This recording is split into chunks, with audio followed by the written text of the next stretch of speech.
Hi, this is Elisabeth Hancock, host of the Great Awakening podcast. And this week, I thought that we would take a look at the Druids and comparing those to the Aryans, one world civilization, paganism, and Hyperborea, which also could well be inner earth. So just looking at all of these different aspects and seeing if we can find some sort of link and common ground. And we'll be ending with portals, because I think that portals is everything. It's how the earth works. I think that the earth is a gateway to the universe, that it is portal technology that we are looking at. And I suspect that this is where we're moving into next. So the Druids are a largely unknown group of people because they didn't write down their stories. And they were first mentioned by writers around 300, 400 BC. But we know that they go back thousands of years before that. Most writers talk about them third hand, but in fact, Julius Caesar had first-hand contact with them. He was said to be friends with the Druids, and he saw them very much as powerful, intellectual, and spiritual people. They also settled disputes. So they were used in courts of law. They were used to adjudicate in murder trials. They were even used to help mediate in battles, in war, things like this, which of course immediately shows us that they had a good, strong moral code, moral ethics in there, that they were naturally this way inclined. And if we think about today's world and things like natural law also has this same vein running through it, that it's based on having a strong ethical or moral code, having that strong intuitive sense of knowing the difference between right and wrong. This really seems to highlight who they were and probably why they got stamped out. And they were also the intellects of the Celts. So they were also seen as accomplished astronomers, diviners, and psychics. They were the mages, the magicians.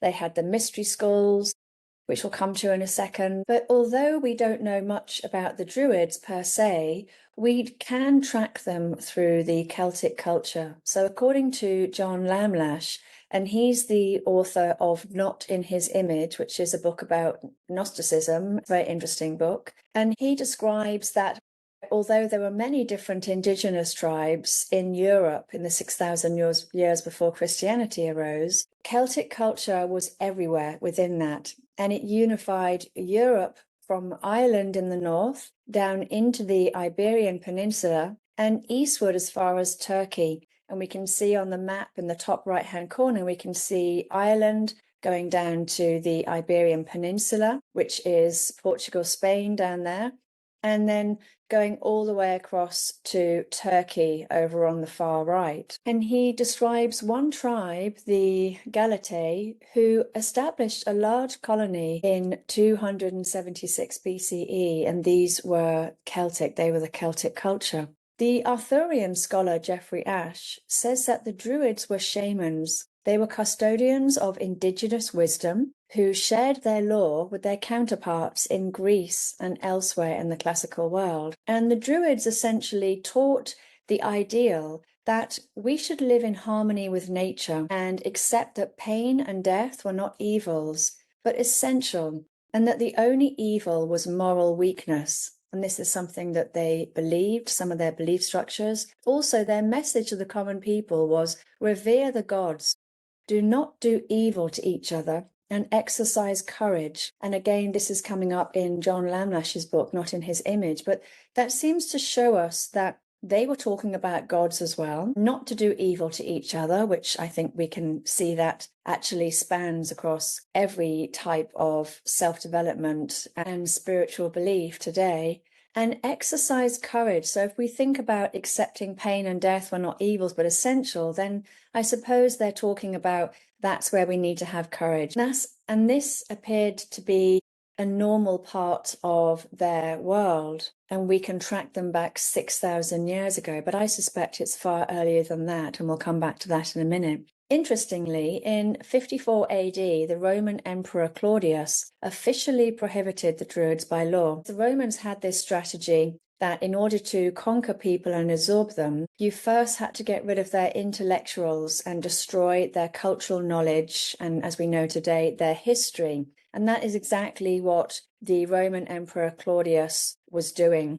So as you know, we've talked a lot about the mother goddess culture, and I have an entire YouTube video where I talk about this mother goddess. And that's because this really did seem to be part of our world. And I'm interested in this sort of one world civilization that we can see is linked through the old world architecture, but we can also see the mother goddess.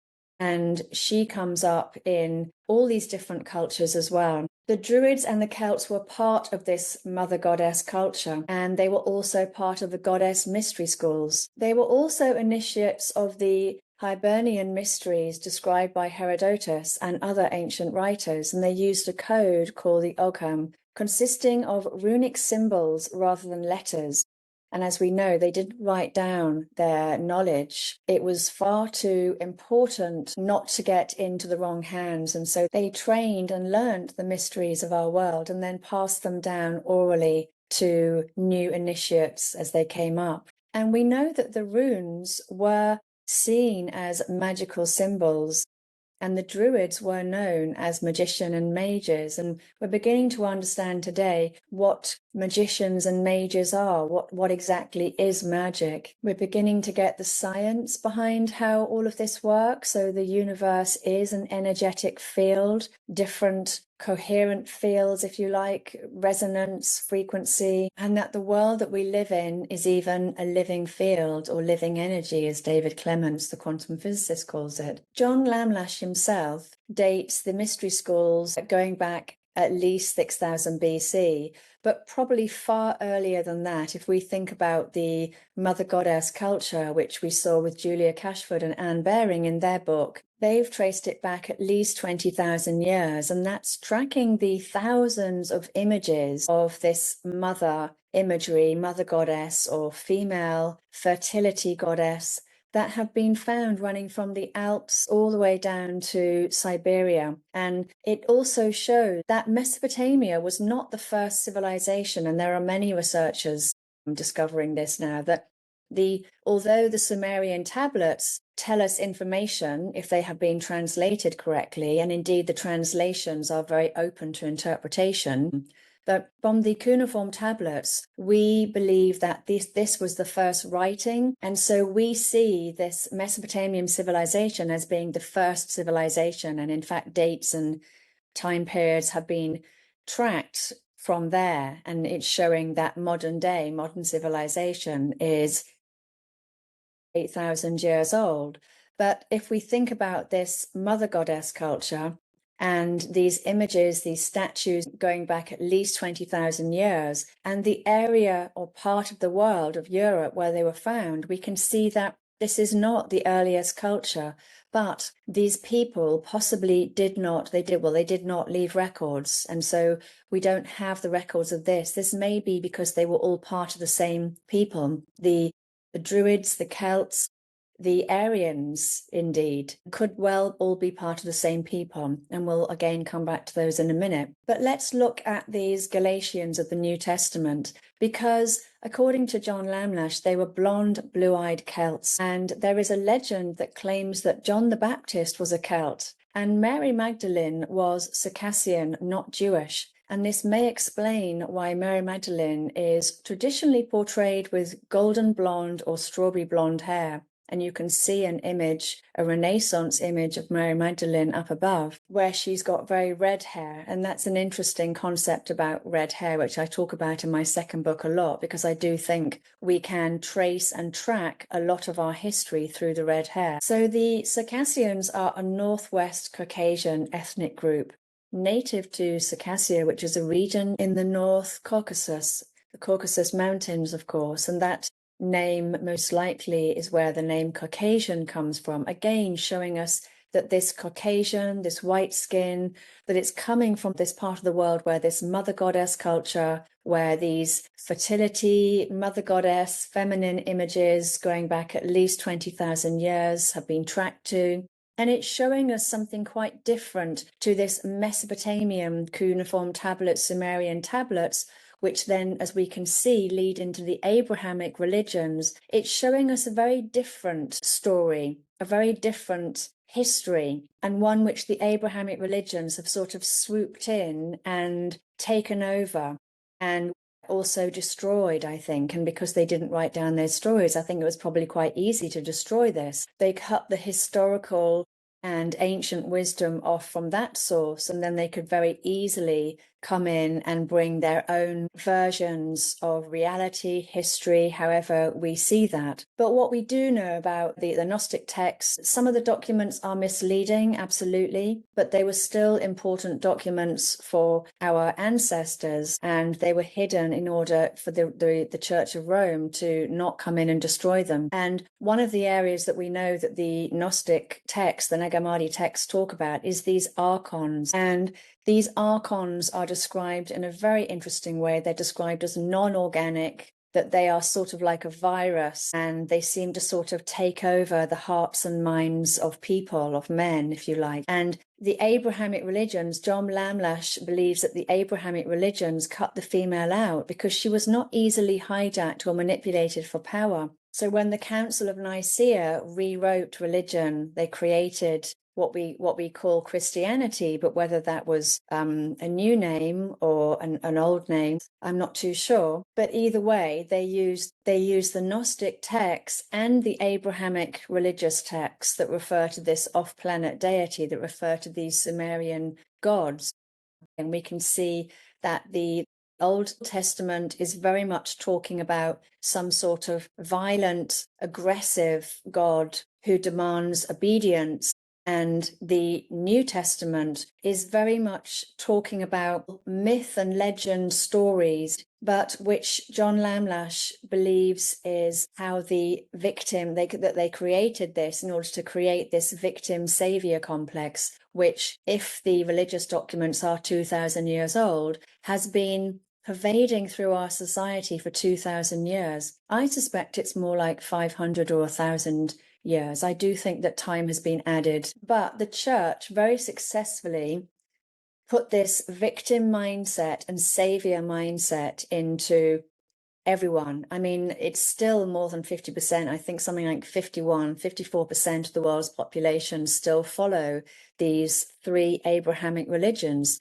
And it's very much externalizing. So seeing the gods as outside of ourselves, externalizing, giving our own power away to something outside of ourselves, whether that's religion, whether that's God, whether that's people in power, whatever it may be, that is what the Abrahamic religions have done. And this, John Lamlash believes, was a strategic agenda that was created exactly for this. And of course, we can still see this today. So in the political world, we can still see this.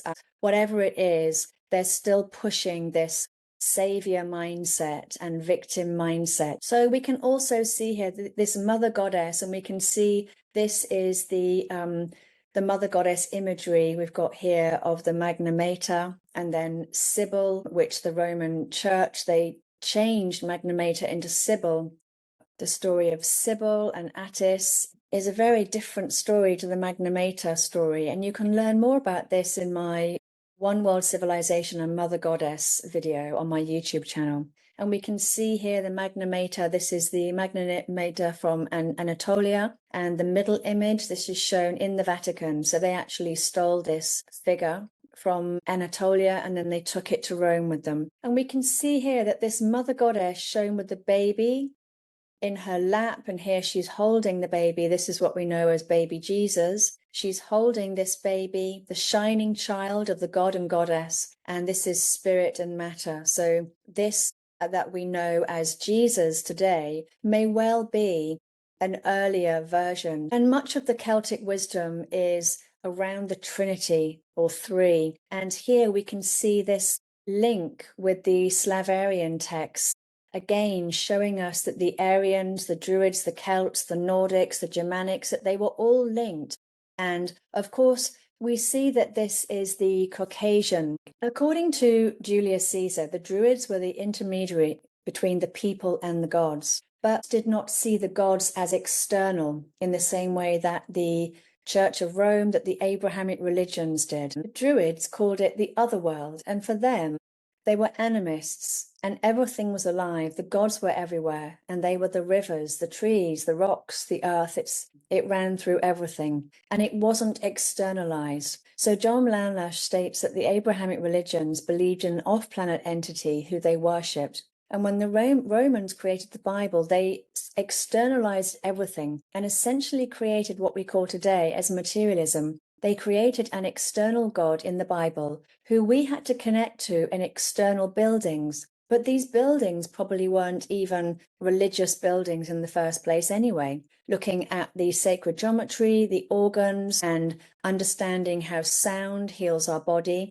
And you can use the solfeggio frequencies with these organs. And as an energy healer, I work in this way with people with sound, with visualization, with directing intention, manifestation, these sorts of things. And I do feel that these cathedrals and churches, that they were most likely initiation centers, healing centers, spiritual centers, centers where we connected to our inner world and the world of the gods, as the Druids said, which was our inner world, but it's also the other world. And although this sounds contradictory, I think if you've been on your spiritual journey for a while, you will understand as well as I do that in order to change your outer world, you go through your inner world. And I think in order to reach the universe, we have to go through our inner world as well. I think that everything is through our inner world. And I do feel that this is how all of this will change. This world is not going to change based on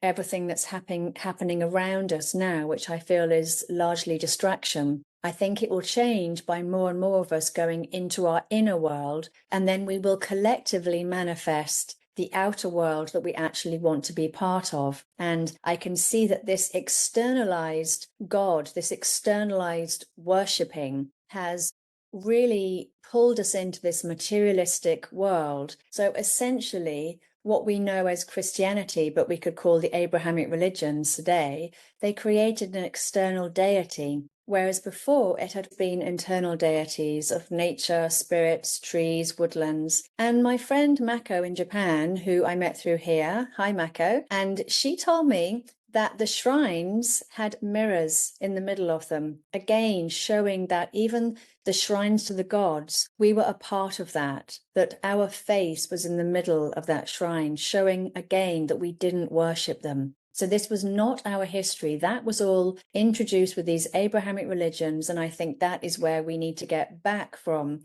today. We can also see that the early inhabitants of Ireland, and this I've labeled the Cruthans because they can be tracked as going back 14,000 BC, but I know that there are many different groups that go back far earlier than that. And again, we can see this with the Mother Goddess imagery, which goes back 20,000 years. But we can also see it in the honoring of the dead, because our ancestors have been burying their dead with their personal items, with rituals, facing eastward, certain sort of ways in the fetus position, as if they're sort of going out the same way they came in, all of these different things.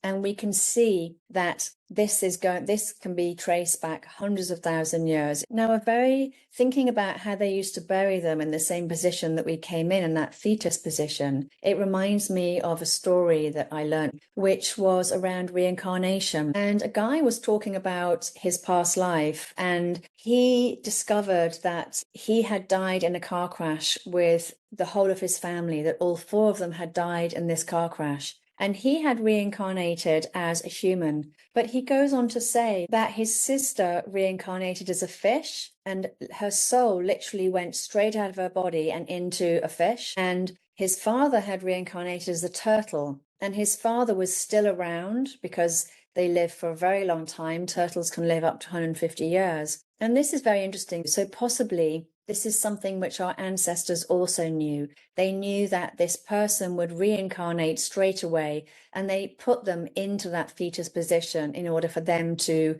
for their soul to go straight back into that fetal baby before they came back into the world again. If we also consider shamanism and plant medicine and the shamans, they have been, this has been traced back 400,000 years, in particular Chesem Cave in Israel.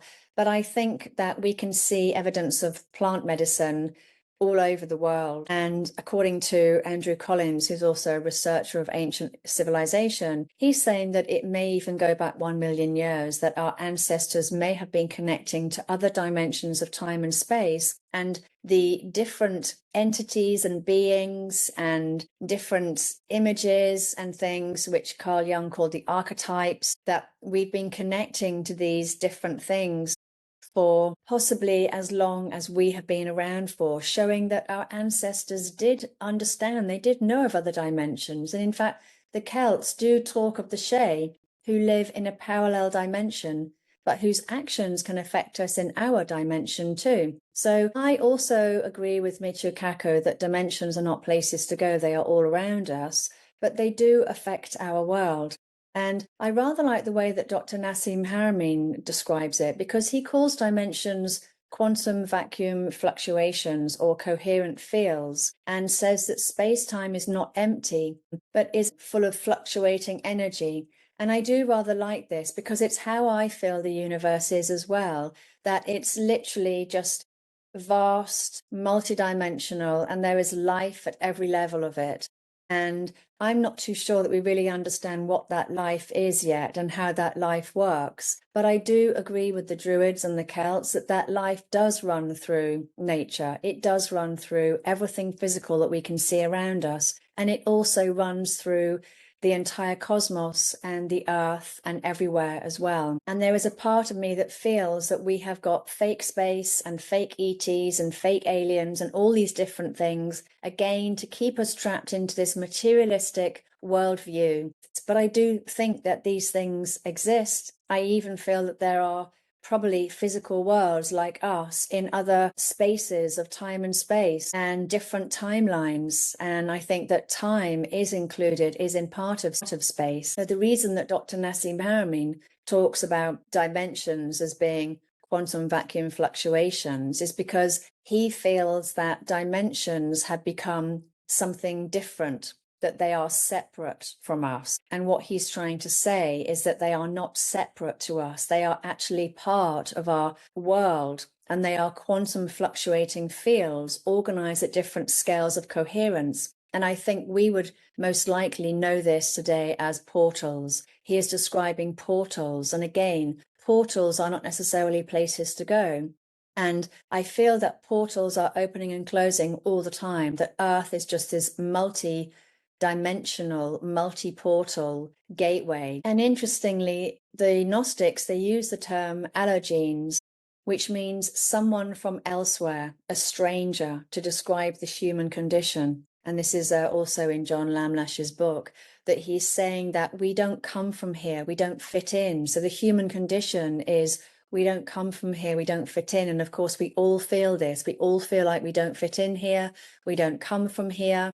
So for me, I feel letting all of this go and just allowing ourselves to go into our inner world and into the myths and legends, which I feel the myths and legends of our world, they are true. They have a resonance. There's a resonance there that we feel that we were part of that we were connected to that. We know of the Indian Vedic texts, but there are also said to be Slavarian Vedic texts as well. And they were said to be based on ancient manuscripts, allegedly preserved on golden plates in monasteries in Siberia and Tibet, and later transcribed. And in the work of David Elkington, he discovered the Jordan codices, which he's written about, and they were written on lead and copper and probably dated back to the 1st century AD. So if times and dates are correct, then 1st century AD is just when the Druids were starting to be wiped out. And of course, they used the original beliefs of the people, which I think were paganism.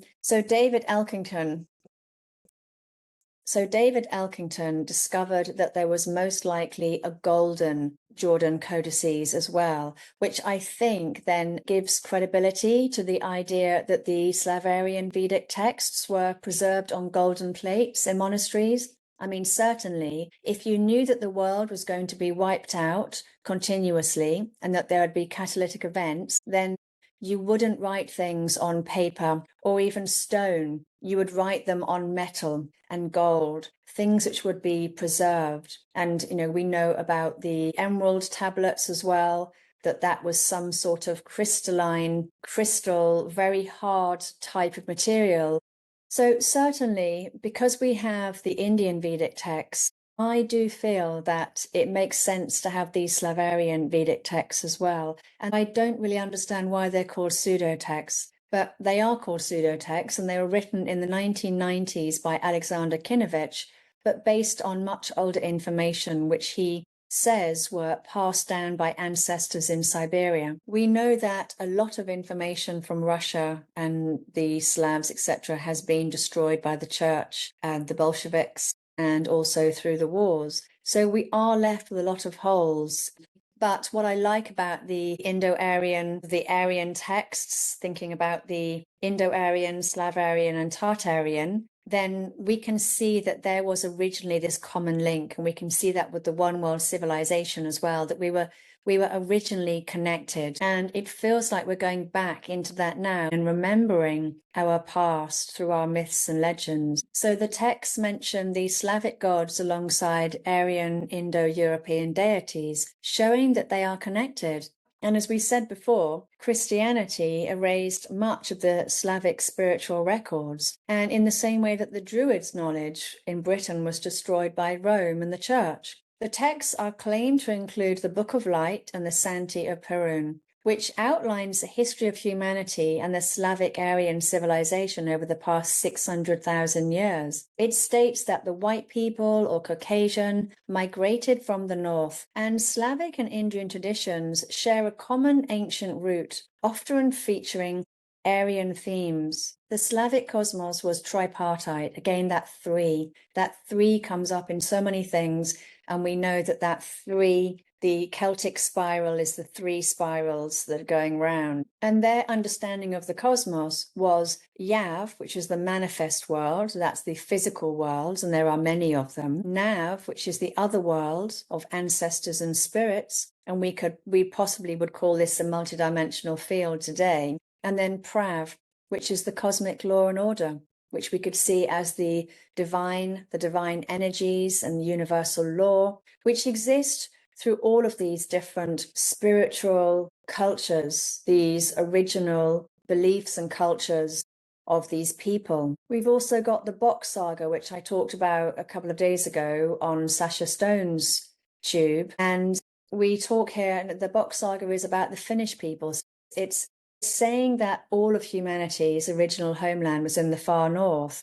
And although Bok was Finnish himself, and he was passing down these oral stories through his family for 1,000 years, essentially it's the same stories or similar stories, and they were very spiritually advanced, they were aligned with cosmic cycles. The stories that they're talking about are the pagan stories. And interestingly, they also didn't believe in an external god. So could the Indo-Aryans be the same people as these white or Caucasian people who migrated from the north? And there are so many of these stories that say that we came from the north. And I find this really interesting, and we'll come back to the north as we go through towards the end. Essentially, the Indo-Aryans are said to be a group of people who are around 4,500 BC, living in the Pontic-Caspian steppe, began to migrate across Eurasia. Some of these Indo-Aryans moved down into India, some stayed more towards Eastern Europe, and some moved eastward into Siberia and Central Asia. And we could categorize these as being the Indo-Aryans, Slavarians, and even Tartarians, because it seems to me quite coincidental that Tartaria has this area on the end of it. So in more physical terms, we can actually see that in China 4,000 years ago, 300 white-skinned mummies have been found, and they predate the Asians, and they have lighter hair and sometimes red hair as well. We can also see that the Indo-European language covers approximately half the world's population today. and are connected through their language, their mythology, sacred symbols, and social structures. And they also use the solar swastika. They seem to work with the stars in the same way that the Druids did, the ancient Egyptians as well. And they believed in this cyclical cosmology, which the indigenous tribes, they still talk about this, that time is not linear, that it's cyclical.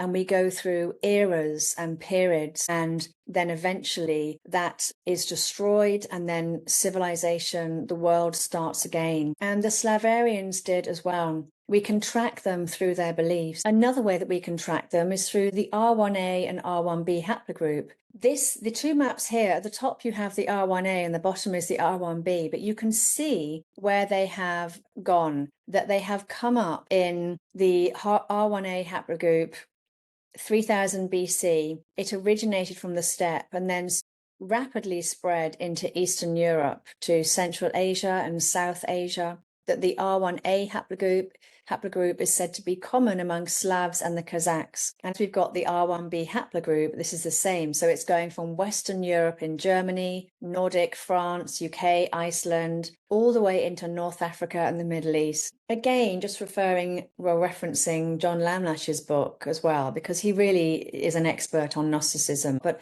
he's saying that the Druids may have even introduced the Greeks to the harmony of the spheres, because they used to discuss sky law with the Egyptians and the Greeks. Although the Druids did not write down their work, they could read and communicate in Greek and other European languages. They were very clever, highly intellectual, and it's a shame that they didn't write down their stories, but I can understand why they didn't. And that is because they were maintaining the mystery schools, and it was their job to keep this information hidden, and only a certain level of consciousness could access this information.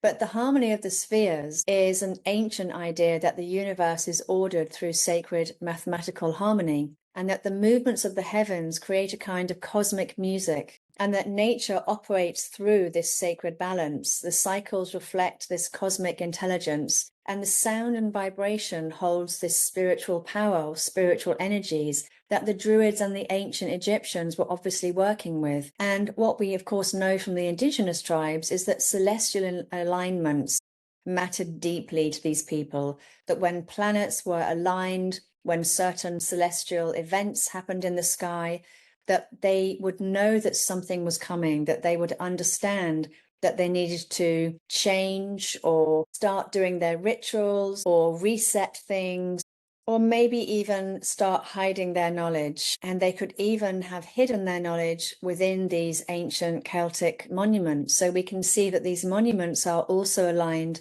with the stars and the solstice, equinox, these sorts of things. And it showed that they had this deep understanding of the cosmos and how it worked. But interestingly, modern astronomy does reveal rhythmic patterns everywhere in the sky, that there are orbital resonances, wave frequencies, electromagnetic vibrations, and mathematical symmetries all the way through nature. And we can see this, of course, with sacred geometry as it just flows all the way through nature. The myth of Bellevoid or Hyperborea places the Slavic ancestral homeland in the far north, which they refer to as a land of eternal light. And in classical Greek sources, Hyperborea was a mythical northern land beyond the north wind, and it was portrayed as peaceful, spiritually pure, long-lived, and close to the gods. And it's talked about in all these different traditions. So we have the North traditions, the Greek traditions, the Vedic traditions, Celtic traditions, Iranian traditions, Slavic folklore,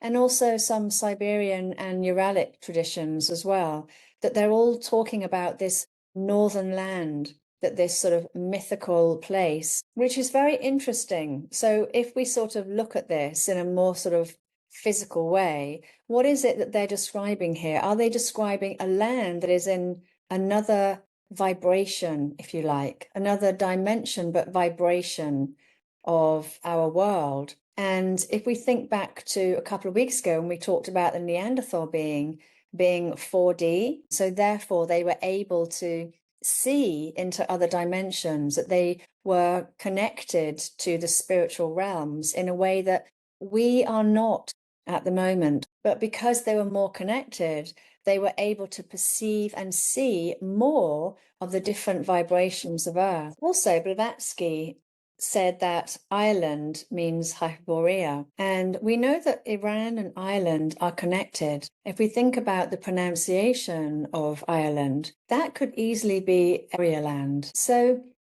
thinking about Hyperborea and an ancestral homeland in the far north, a land of eternal light, could Hyperborea actually be inner Earth? And of course, the Tibetans also talk about this. They say inner Earth is actually a different vibration, another dimension of Earth, not actually inside the Earth per se. In his book, Genesis for the Space Race by John B. Leith, and you have to take this book with a pinch of salt, definitely, he was working, I think, with the CIA. And so therefore he had to get the CIA's permission to release this book when it was first published.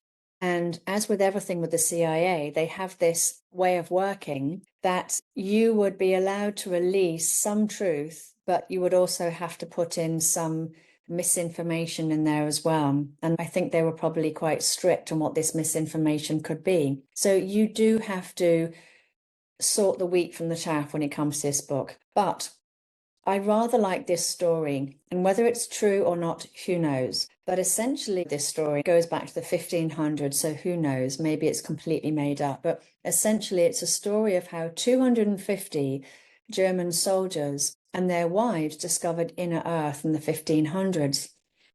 And it was led by a German who was called von Luckner. And within this story, it said it took them 75 years to find their way into inner Earth. And as they went, they created various towns along the way, apparently. But it took them 75 years, and they say it's because of the massive tunnel complex underground. And I do think that there is a massive tunnel complex underground that's and it goes down very, very far. We know that there are underground cities. We know that there are underground tunnels. I think that the metro systems were not built by us. If we think about what was going on in our world in the 1800s or early 1900s, I think that the last thing that we had the capacity and technology to do was build these massive metros underneath every single city. And so this was built by the previous civilization. But I also believe that Earth is probably what we believe it is. And human consciousness creates reality, as we know. We talked about in a previous episode that all 4 states of the Earth have been scientifically proven. So they can't all 4 be correct. So what is that telling us? It's telling us that it is correct if we believe it's correct, thinking that human consciousness creates reality. These people talk about walking through this massive tunnel complex until eventually they walked into green, lush land. And what I find interesting is that they also had a sky and a sun, but they walked into this green, lush land and they discovered a civilization of people who called themselves the Bodlanders. And as they walked in, they saw flying craft with rounded wings that made no noise and 4-wheeled vehicles. And they noticed that all the people were young looking. These people said that they were originally from Atlantis and they went underground around 30,000 years ago, when they had been attacked by an aggressive race of serpent beings that they say that came from the sky, and they use advanced weapons. So in this war, millions of people died, and the few thousand who were left were chased into mountainous caves around what is called Iran, Pakistan, and Syria today. And as you can see from the basalt head of an Anuna god, found in Syria, which is dated to 1600 BC, the Anuna god was said to have elongated shaped skulls. In the book of Enoch, Enoch describes the Watchers as being very tall beings with elongated heads who were able to take physical form if they wished. Now, the Watchers could have been the Ajiji rather than an Anunnaki. The Anunnaki were also related to the Numu, as we talked about in previous podcasts. So the Anunnaki were this serpent amphibian race, that there is a link between them and Enki. So as these people rediscovered this inner Earth, were they rediscovering their homeland in the north, which was Hyperborea? These people were fair looking. They called themselves Bacchus, which they later changed to Bod. But their original root language was the same as the German soldiers, indicating a shared ancestry. It means that they were connected. Now, Leith goes on to describe a meeting between the surface people and King Hawkus III of Bodland, who confirmed that they once all lived together as one people in Persia, which is what we know today as Iran, India, Pakistan, Afghanistan, and Syria, all of which are now populated by what he refers to as non-Germanic people. However, their original home had been Atlantis, and we can see that bottom map there with Syria, Iraq, Iran, Afghanistan, Pakistan. This huge area here seemed to be one massive area that was populated by these people. The image above is taken from Howell's Moving Castle, and that's because these Ghibli films, they really are showing truth, if you ask me. And this is the old world. This is what we call Tartarian architecture, the old world architecture. We can see the old world buildings with the domes, the bells, the metal spires that seem to be pulling in etheric energy, the castles. We can see it all there in plain sight in the Ghibli films, which I think is very interesting. So King Hawkus III of Bodland also went on to say that a serpent race had come here in a craft from a wandering planet that came into our solar system, causing an early ice age to form, and they were never able to return to their native lands. Now, this wandering planet is talked about as being Nibiru or Planet X. It's talked about, Zachariah Sitchin talks about this. I'm actually beginning to wonder if this wandering planet is actually a craft of some sort of mother craft. And I'm not saying that it necessarily has to come from space, whatever space is. It may even come from the lands above us. And as the moon looks very holographic today, I am wondering if maybe the moon was this spacecraft, because there has been a lot talked about in the moon. I talk a lot about the moon in my second book, and it has been remote viewed and been shown to be a metal structure, that they have fired rockets supposedly at it where it rang like a bell, and there are people working on the moon. It could be that it's actually a spacecraft. That spacecraft may have gone, and what we are now seeing is a hologram, a replacement moon, so that people don't start saying, where's the moon gone? But the moon that came into our world, and that's possibly what caused the Younger Dryas floods, possibly was a craft that came in with these serpent race, these serpent beings, created these tidal waves and global floods on our Earth, and it's not what we think it is, because of course we know that there are Aramaic texts that refer to a time before the moon, that when the new Church of Rome texts, the Bible was created, that the moon was put back in.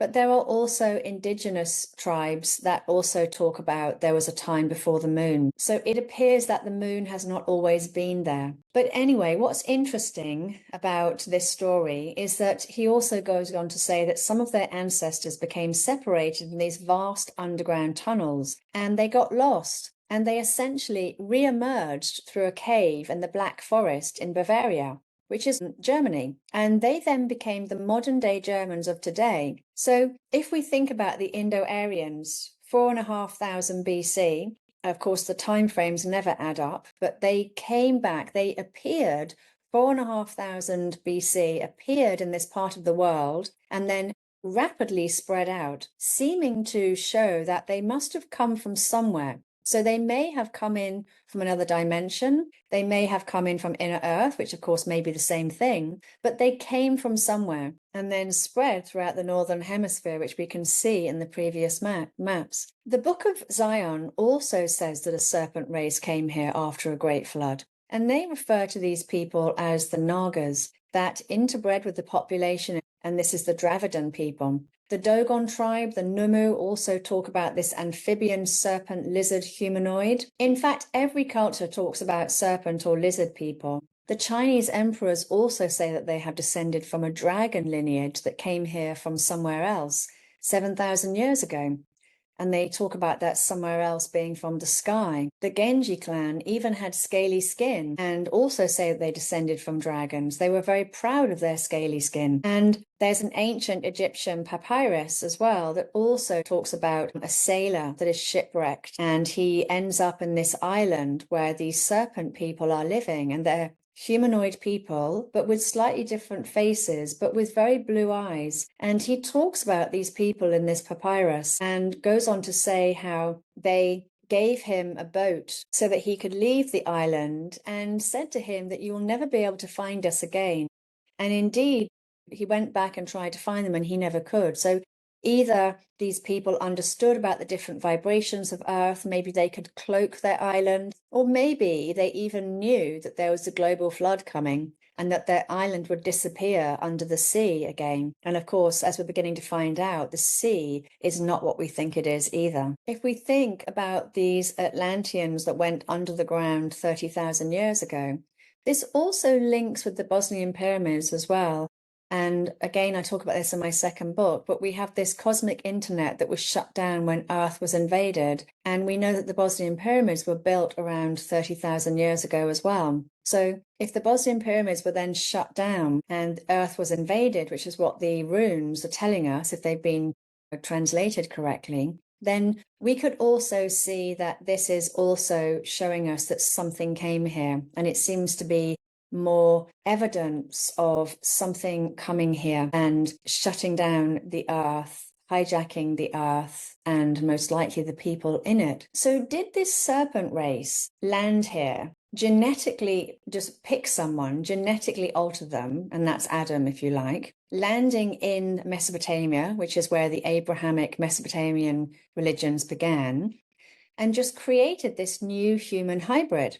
And Adam, Abraham, and Jesus, according to the book of Matthew, which is the Talmud of Emmanuel, are all supposed to be part of the same ancestral line, which is interesting. In Jonathan Mercedes' book, The Blood Wars, he talks a lot about the different blood types and how it was the Dracos that came here that added the Rh negative into the human population, and that they were the Ajiji. They were the worker species to the Anunnaki, and they essentially started to interbreed with women here. And I cannot wrap my head around how a reptilian can interbreed with a human female myself. But, you know, understanding wave genetics, maybe there is something else in there that we're not seeing.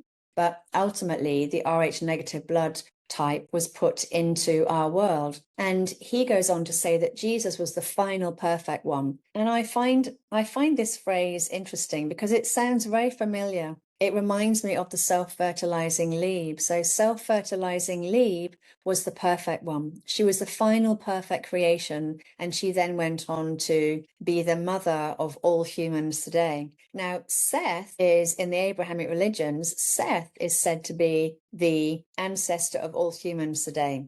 So was Seth, Lebe, and the Abrahamic religions that changed it all to the patriarch and wiped out the matriarch, changed it all to the patriarch? And again, we see this, you know, with all the Abrahamic religions, that they're all very patriarchal. But we can see in our previous civilization, this mother goddess, that we were not patriarchal, that we were equal. And this shows up in the Gnostic texts, which shows that men and women were equal, and women were also priests as well. And when I spoke to Margaret O'Connelly, who wrote the book Secrets in the Shadows, she has researched the Catholic Church, and she discovered that women were very much a part of the original church, and they essentially have just been systematically taken out until there was nothing left. And we can see that, you know, it's not only that they took out women, that they actually started to discredit women, which again we can also see in these Abrahamic religions as well, that something changed when they externalized everything. They created this off-planet god entity, and they externalized everything, that they turned it patriarchal, that this off-planet god entity was a patriarch, was masculine energy, whether it was real or not, who knows. But even if it's not real, just by taking out the feminine energies of the universe and only using the masculine energies, that would massively imbalance. And if we think we're not a fixed world, we're a fluid world, then energetically that's putting everything out of balance, which is where we are today. According to Kerry Cassidy, the bloodline of the Bush family has more of this reptilian DNA than other people, and it makes them less compassionate and less empathetic. And we could also see this as the jackal DNA, devoid of spirit and soul. We could see it as reptilian. We could see it as Archon. We could see it as evil. We could see it as Baal, Baphomet, Yaldabaoth. I mean, whatever we want to call this, I don't think it really matters. Whether it's an actual physical thing, who knows? Certainly our ancient texts, they talk about these things as actual physical things.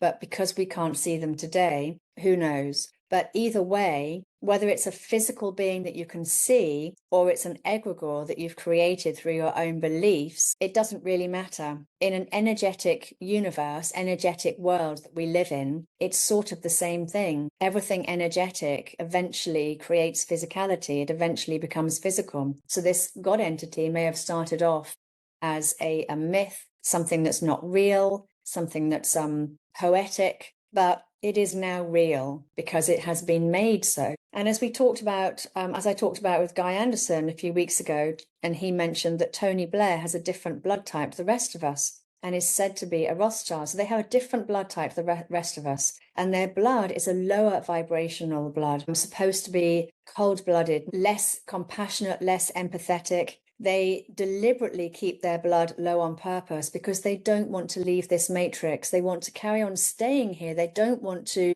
incarnate out of this realm and ascend and move on to other places. They want to keep reincarnating back here, keeping it very low vibrational so that they can carry on being in charge, which sounds very much to me like large fish in small pond syndrome. And certainly thinking about the larger pond as being the universe, then it makes us wonder, well, what's in that larger pond itself? At a talk recently where Andrew Bridgen, a UK politician, was talking, he talks about how the elites, whatever we want to call them, have been trying to eradicate the Anglospheres. And Anglospheres are in the UK, US, New Zealand, Australia, Canada, but essentially they are the Europeans who have branched out into different countries. So if we think about these Indo-Aryans, that they came up from the north and they came back into the surface and they led into the Indo-Aryans, Slavarians, and possibly Tartarians. Are these the original Atlantean people that came up from inner earth and repopulated the surface again? And they rapidly spread, seeming to show that they either reintegrated with the people, maybe because they brought old original knowledge that the people resonated with, or maybe because they were a warring people. But if we think about how Plato described these Atlanteans as being the fairest and noblest race of men which have ever lived, they seem to be ethical, moral, empathetic, compassionate. The Aryans were described as the same. And of course, as we know from the beginning, so were the Druids. The Druids were also described in the same way. And this is a moral, ethical, empathetic, compassionate group of people, large community of people. So they don't sound like a warring people. So they didn't spread rapidly because of warring. Now, there may have been some wars, of course, but they possibly spread rapidly because people were remembering that they were connected. They were remembering their ancestors. And I think this is exactly what's happening today. It's not about white supremacy. It's about remembering our ancestors, remembering and awakening back up to these myths and legends, which epigenetics shows us are real, that they are literally in our DNA, that they're held in our bodies, in our organs. These memories are coming alive now. And we were these people. So if we think about the tall, light-skinned and light-haired Urekahu, which I talk about at length in my book as well, and these are the people who helped the New Zealanders in 3000 BC after a great flood. Are they inner earth people? Are the Tuatha De Danann the inner earth people? Because they're already described as living under the earth. Are the Viracocha, who are also described as light-skinned and red-haired, light-haired, the inner earth people? These tall, fair people who help after civilizations get destroyed. Are these inner earth people who are coming from inside the earth when the surface population gets wiped out for whatever reason that may be? Are they the ones who are coming to help? And if so, why is it that they are so often described as coming from the sea? And if we think about the work of Madeline from Leaving Babylon on the YouTube, and I talk about her on a previous podcast as well, is the land of Jesus that she believes is this land of Jesus that's up in the north. Is this the continent that leads to inner earth? Is this the continent that leads to the north? Is this the northern land where these Aryan people have come from, where these Caucasian white-skinned people have come from? And we can also see that there have also been many paintings of Mary and Jesus with craft behind them. And we can see some of these crafts down here, whatever these are. And we can see this craft up here. And this could easily be a portal opening in the sky, actually, rather than an actual spacecraft itself, because it's a cloud. Now, we know in previous podcasts I've talked about clouds, the cloud beings. Again, just referring back to that interesting book, The Talmud of Emmanuel. And I'm not saying that it's necessarily true. I just find it very interesting because I do think that what it's describing is portals. And so when Jesus is heading to the north, again, the land in the north, in a metallic light, and this could be a metallic light, as we're seeing in that image there. It could be a Vimiana. And we can see here these clouds, they look just like these Vimianas. But he sees 3 celestial gates. And the first gate showed Israel, the promised land. And the Germans in the 1500s also referred to inner earth as being the promised land. And the Bible talks about the promised land.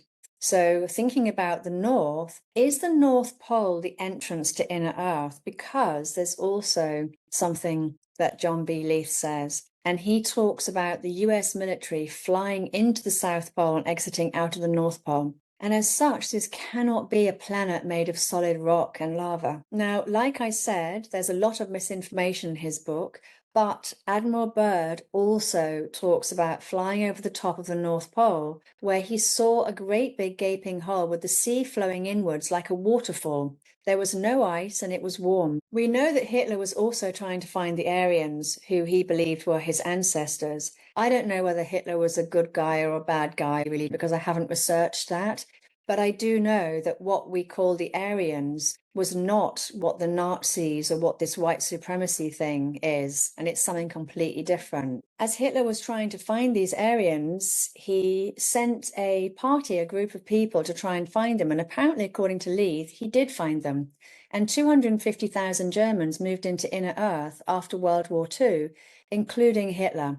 And they apparently moved through portals, stargates between Argentina and Antarctica. So when I was reading John B. Leith's book, I did wonder if the reason it took the German soldiers 75 years to find inner earth was not because it was so far down inside the earth, but because they had to raise their own frequency before they could resonate and walk through. Because again, we're talking about different vibrations of earth. So I don't think that Earth is this solid rock moving through space. I don't think the Earth is at all what we think it is. And I do think that there are different vibrations of everything. We are beginning to understand that the universe is made up of vibrational frequencies. Everything is frequency. And if we think about this physical realm being lower vibrations of energy, and that's, so our physical eyes can see it, then it really shows us that what we would be calling inner earth was not solid structure either, and that we would have to be at that same resonance, that same frequency in order to be able to walk through into inner earth. In the work of Blavatsky and Steiner and etc., Hyperborea is said to be an etheric place. But again, I would still call this another dimension or frequency of earth or time and space. So inner earth is not inside the earth, it's another dimension of time and space. Or as David Bohm, the quantum physicist, says, deeper levels of our existence. And I think that we access these deeper levels of our existence through ourself, through our own body, which is why I don't think anything is outside of us, it's inside of us. The Slavarian texts do hint at the cosmos being a complex space that has many galaxies and black holes and is a place of duality, that it's quantum, subatomic. So we don't go through space in rockets, we go through portals, wormholes. We have to bend space and time to travel through it. So our conscious levels have to be at a certain level, at the right level to travel through space, if you like. We possibly have been held back, but are now free to enter the universe. And this is possibly where our consciousness is heading next, because it also aligns with the age of Aquarius. So are the stars and suns portals, as NASA says? Now, we know that, NASA makes up half of it, but we also know that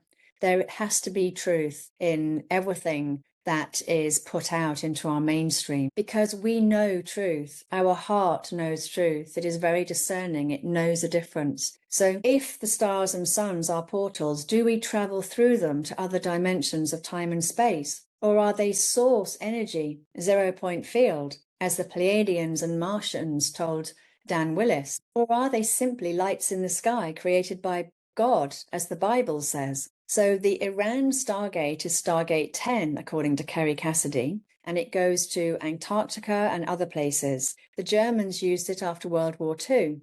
And Kerry Cassidy goes on to say that Stargates are man-made portals that switch someone in time and space to somewhere else. We're looking here at the Northern Hemisphere and we can see Greenland. We know that in the Northern Hemisphere, certainly around this far north, there have actually been many sightings of mermaids. And it does make me wonder if possibly the mermaids are already moving through dimensions and are already connected to what we would call inner Earth, but what I would possibly call another vibration of Earth, and that they are already swimming through portals in the water. So there are many portals in the water.